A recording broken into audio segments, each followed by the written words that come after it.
Welcome again. We are going to discuss the American midterm elections, and not just the results, but actually speak to the issues and maybe not necessarily agree with what Anita Dunn had just said. So we have Mr. We'll see. Shocked? Yes. We have two excellent people here today to represent what will likely be two opposing points of view. I want to introduce Governor Howard Dean from Vermont, also as a chairman of the Democratic Campaign Committee, National Committee, and himself a presidential candidate. And Mr. Brad O'Leary, who is a Republican strategist, fundraiser, author, and publisher.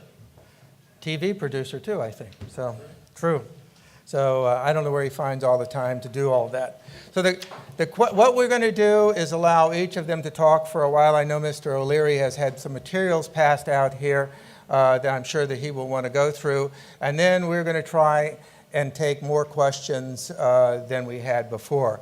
So I think really to kind of frame the situation, it would be an understatement to say that the American elections were, quote unquote, historic, or just the pendulum on the clock swinging naturally back the other way. These were of major, major proportions, the changes. But the question, we all know what the results were, but the question is really the why and where we go from here.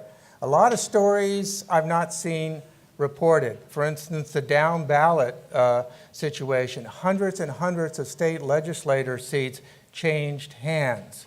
President Obama campaigned for only one congressman in the entire 435 seats. Only one did he personally put a stake in, and that man was defeated overwhelmingly.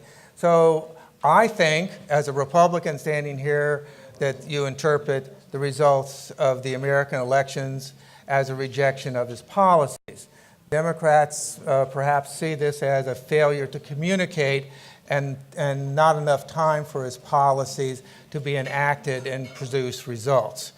But we will have, it's more than just numbers. And I think that it is fair to say that the challenges are going to be there on both sides.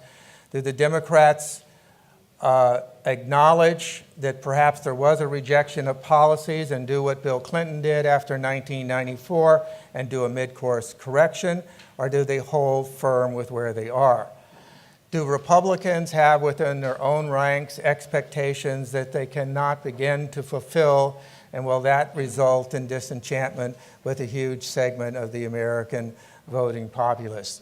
I don't know if crisis is the right word, but I am fond of referencing the fact that the Chinese have no symbol for crisis in all of their thousands of symbols.